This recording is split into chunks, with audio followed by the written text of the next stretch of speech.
अफगानिस्तान पर कब्जा जमाने के बाद से तालिबान को लगातार कई तरीके के संकटों का सामना करना पड़ रहा। अब तालिबान अफगानिस्तान में बिजली आपूर्ति करने वाली कंपनियों का बकाया भुगतान करने में नाकाम हो रही, जिससे चलते काबुल सहित पूरे अफगानिस्तान के अंधेरे में डूबने का खतरा मंडरा रहा।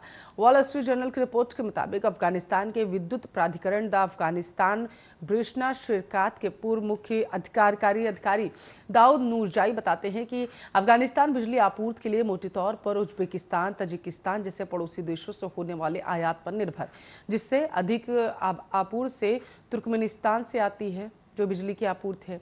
अफगानिस्तान पर तालिबान के कब्जे के 2 हफ्ते बाद इस्तीफा देने वाली नूरजाई प्राधिकरण के अधिकारियों के संपर्क में बने हुए। उन्होंने वॉल स्ट्रीट जर्नल को बताया कि घरेलू बिजली उत्पादन देश में सूखे की वजह से बुरी तरीके से प्रभावित हुआ। इसके अलावा अफगानिस्तान में राष्ट्रीय ग्रिड जैसी कोई व्यवस्था नहीं। इसके साथ ही उन्होंने बताया है कि चूंकि तालिबान अब सत्ता में है, इसलिए वह ट्रांसमिशन लाइनों पर हमला नहीं कर रहा।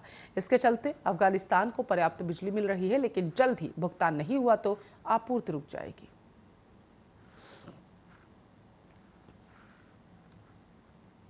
कोरोना की बात करेंगे।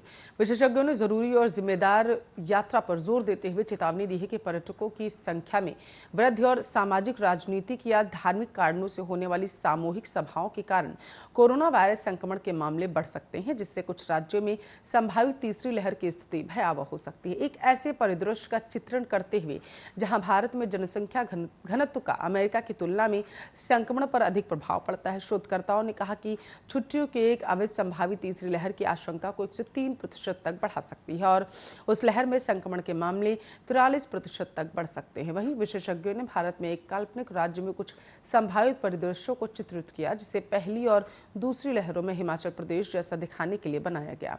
शोधकर्ताओं ने कहा है कि पर्यटकों की संख्या में वृद्धि और सामाजिक, राजनीतिक या धार्मिक कारणों से होने वाली सामूहिक सभाओं के कारण जनसंख्या घनत्व में अचानक वृद्धि तीसरी लहर की स्थिति को खराब कर सकती है।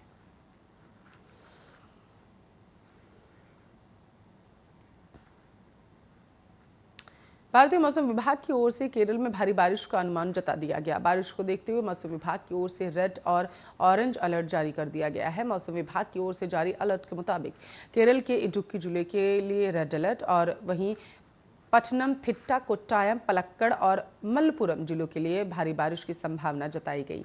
इन सभी जिलों में भारी बारिश को देखते हुए मौसम विभाग की ओर से ऑरेंज अलर्ट जारी कर दिया गया है।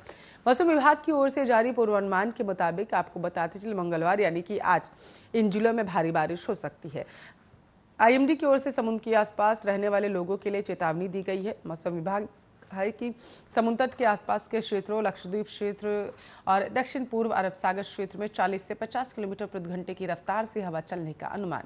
मौसम विभाग ने मछुआरों को चेतावनी देते हुए कहा है कि 5 अक्टूबर तक समुद्र में मछली पकड़ने न जाएं।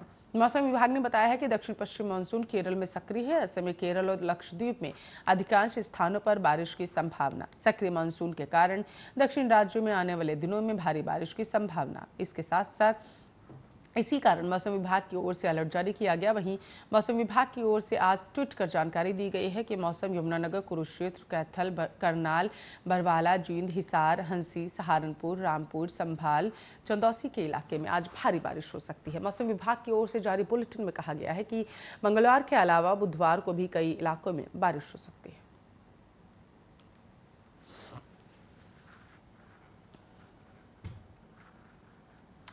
तो social media platform Facebook, Instagram, WhatsApp ने 6 घंटे से ज़्यादा समय तक डाउन रहने के बाद फिर से काम करना शुरू कर दिया। फेसबुक, इंस्टाग्राम, व्हाट्सएप की वेबसाइट फिर से बहाल हो गई है, हालांकि साइट अभी धीमी धीमी चल रही। आपको बताते चले कंपनी का कहना है कि इस समस्या को पूरी तरीके से ठीक होने में थोड़ा और समय लग सकता है। फेसबुक ने ट्विटर पर कहा है कि हमें खेद है, दुनिया भर के लोग और व्यापार हम पर निर्भर है। हम अपने ऐप्स और सेवाओं को पूरी तरीके से बहाल करने के लिए कड़ी मेहनत कर रहे हैं।